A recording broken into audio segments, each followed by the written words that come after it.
Welcome. This is Radio Pras.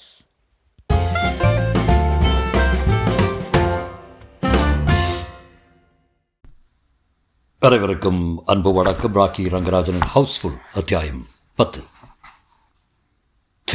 வெக்கமா இல்லை உனக்கு? மாதவி இப்போது கல்யாணமான பெண் என்று தெரியும் இல்லையா உனக்கு? ஹாஸ்டலில் 11ஆம் நம்பர் அறை அமர்க்களப்பட்டு கொண்டிருந்தது. மைசூர் பாக்கை பந்தாடினான் ஒருவன்.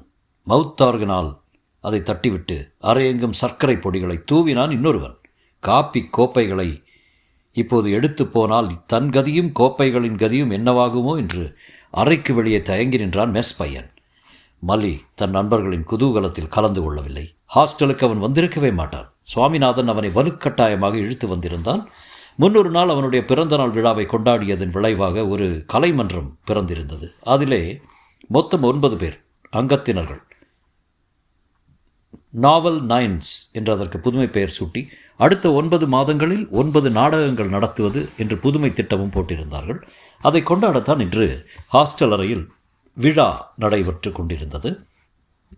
திடீரென காப்பி கோப்பை எழுந்தி கொண்டிருந்த பையனை தள்ளிக்கொண்டு ஒருவன் தடதடவென்று உள்ளே நுழைந்தான். போச்சுரசாமி போச்சு, முதல் நாடகமே கோவிந்தா என்று அறிவித்தபடியே தலையில் கை வைத்து கொண்டு உட்கார்ந்தான் வந்தவன். மறுகணம் அத்தனை பேரும் அவனை சூழ்ந்து கொண்டார்கள். என்னப்பா விஷயம் என்று கலவரத்துடன் வினவியபடி. கதாநாயகியை ஏற்பாடு பண்ணியிருந்திய ஒரு பிசாசு பாலா, அது வராதான். அவள் அப்பா அம்மா சத்தம் போடுறாங்களாம்.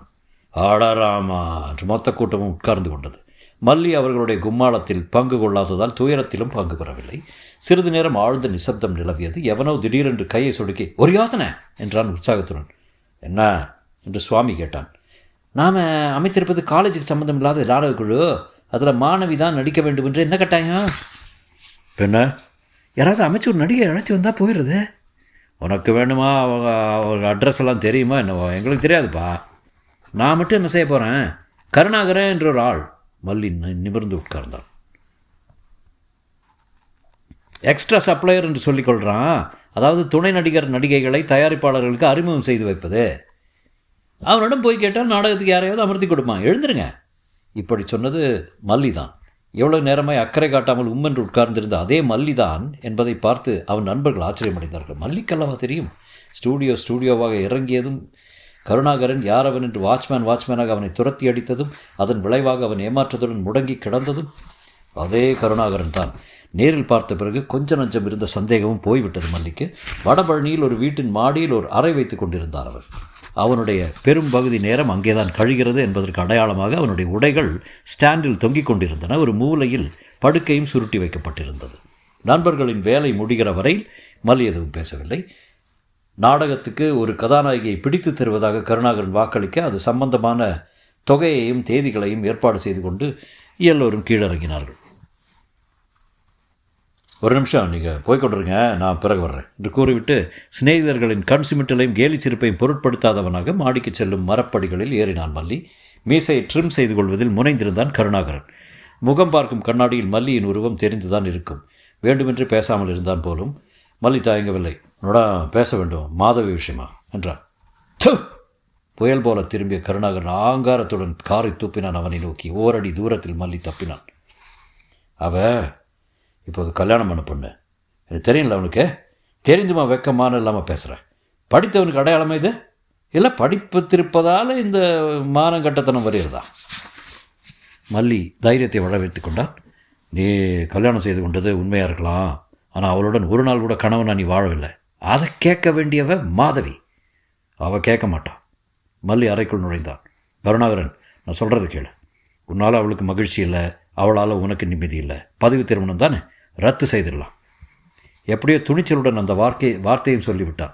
ஆனால் எந்த பிரளயமும் ஏற்பட்டு விடவில்லை. மீண்டும் மீசையை கத்தரித்துக் கொள்வதில் ஈடுபட்டான் கருணாகரன். மேலும் தைரியமடைந்தவனாக மல்லி தொடர்ந்தான். மாதவியை இந்த நரகத்திலிருந்து விடுவித்து விடு. பதிலுக்கு நீ எது கேட்டாலும் பணம் ஒன்றை தவிர தருகிறேன்.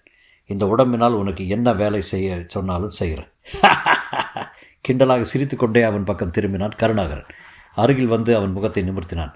பொடிய நீயே எனக்கு உதவி செய்கிறேங்கிறியா? நான் கவனிக்கிற வேலைகள் எப்படிப்பட்டதுன்னு உனக்கு தெரியுமா? எதுவானாலும் சரி, காசு பொறுக்கக்கூடிய இடம் ரொம்ப கம்மி. எலும்பு பொறுக்க வேண்டியது தான் அதிகம். பரவாயில்ல, எதற்கும் தலை கொடுக்குறேங்கிற. ஆமாம், சரி புறப்படு. சட்டையை மாட்டிக்கொண்டான் கருணாகரன். உனக்கு தோதா ஒரு வேலை இருக்கு. பஸ்ஸில் இருவரும் அருகருகாக அமர்ந்திருந்த இடம் கிடைத்த போதிலும் என்ன காரியமாக எங்கே செல்கிறோம் என்பதை கருணாகரன் தெரிவிக்கவில்லை. அவனே தான் டிக்கெட்டும் வாங்கினான். கோடம்பாக்கம் மேம்பாலத்தை தாண்டியதும் இறங்கலாம் என்றான் கருணாகரன். இறங்கி தெற்குப்புறமாக நடக்கத் தொடங்கினார்கள் இருவரும். புதிய பங்களாக்கள் எழும்பிக் கொண்டிருந்த பகுதி அது. இரவு வேளையாகிவிட்ட பின்னரும் பல இடங்களில் பிரகாசமான மின் விளக்குகளின் உதவியுடன் கட்டிட வேலை நடைபெற்றுக் கொண்டிருந்தது. தோட்டமும் காம்பவுண்ட் சுவரும் உள்ள ஒரு வீட்டின் எதிர்ப்புறத்தில் சற்று ஓரமாக நின்று கொண்டான் கருணாகரன். நான் சொல்ல போகிறது ஒரு முட்டாள்தனமான வேலை. 3 நாளாக குளிப்பதற்கும் சாப்பிடுவதற்கும் கூட போகாமல் இந்த வேலையை பார்த்தேன். பலன் ஒன்றும் இல்லை. அலுத்து போய் விட்டுவிட எண்ணிய சமயத்தில் நீ வந்த என்றான். சொல்லு என்றான் மல்லி. இதோ இந்த எதிர் வீட்டை நல்லா பார்த்துக்கோ என்றான் கருணாகரன். அவ்வளவு புதிய அழகிய பங்களாவாக இருந்த போதிலும் பளிச்சென்று விளக்குகள் எரிய காணோம். எங்கேயோ ஒரு 15 வாட் பல்பு அழுது வடிந்து கொண்டிருப்பது புலப்பட்டது. அங்கே இருப்பவர் ஒரு ப்ரொடியூசரு, திரைப்பட தயாரிப்பாளர். பேர் கல்யாணம். அவுட்டோர் ஷூட்டிங்காக கோடைக்கானல் போயிருக்காரு. இன்னும் 2 நாளாக திரும்பி வர. சரி, அவர் ஊரில் இல்லாத காலத்தில் இந்த வீட்டின் மீது நான் ஒரு கண் வைத்திருக்க வேண்டும். அவர் என்னிடம் ஒப்படைத்திருக்க வேலை அது. ஒரு கண்ணுனா? கருணாகரன் சிரித்தான். உலகத்தில் அடிபடாத சின்ன பையன் நீயே, புரிஞ்சு கொள்ள மாட்டேன். முடிந்தவரை புரிந்து கொள்கிறேன். சொல்லு. 2ஆம் தாரம் கட்டியிருக்கனா மனுஷன். இளம் மனைவி. சந்தேகம். தான் இல்லாத போது எங்கேயாவது வெளியில் வாசலில் மஜாவா கிளம்புகிறாளோ என்று உறுத்தல். அதை கவனித்து வைத்திருந்து சொல்ல வேண்டும். சே, என்ன கேவலம். மல்லிக்கு அருவருப்பாக இருந்தது. குமட்டுகிறதாக்கும் என்றான் கருணாகரன். மேட்டுக்குடியில் இதெல்லாம் சகஜம். நான் செய்ய வேண்டியது என்ன? அதோ அந்த பஸ் ஸ்டாப் பக்கமாக நின்றுக்கோ. வீட்டுக்கார அம்மாள் இளம் வயதாக அழகாக அந்த அம்மாள் ஒருத்தி தான் உண்டு அந்த வீட்டில். வெளியில் வந்தால் அவளை ஓசைப்படாமல் பின்தொடர்ந்து போ. எங்கெங்கே போகிறா, எத்தனை நேரம் இருக்கிறா என்பதை கவனித்து வைத்துக்கொள். நாளைக்கு என்னிடம் வந்து சொல். ஓகே என்று திரும்பினான் மல்லி. எங்கே போகிற? இங்கே நின்றுருக்க வேண்டுமே. சிகரெட் வாங்கி விட்றேன். 2 பேக்கெட்டாக வாங்கிக்கோ. 3 நாள் நான் பழி கடந்து பார்த்துட்டேன். அவள் வெளியே தலையை காட்ட காணோம். நீ விடிய காத்திருக்க நேரலாம் என்றார் கருணாகரன். இந்த வேலையை நான் முடித்ததும் உன் வாக்கை நீ காப்பாற்றுவல்ல? என்ன வாக்கு என்ற கருணாகரன் உடனே, ஓ மாத விஷயமா? ஆகட்டும், அற்பமான வேலை. முதல்ல இதை நீ எப்படி முடிக்கிறேன்னு பார்க்குறேன்னே என்று கூறிவிட்டு போய்விட்டான். ஒரு பேக்கெட் சிகரெட்டுகள் தீர்ந்து விட்டன. 2வது பிரிப்பதற்காக செலஃபின் காகிதத்தை கிழித்து கொண்டிருந்தான் மல்லி. உண்மையிலே இது அற்பமான வேலையா?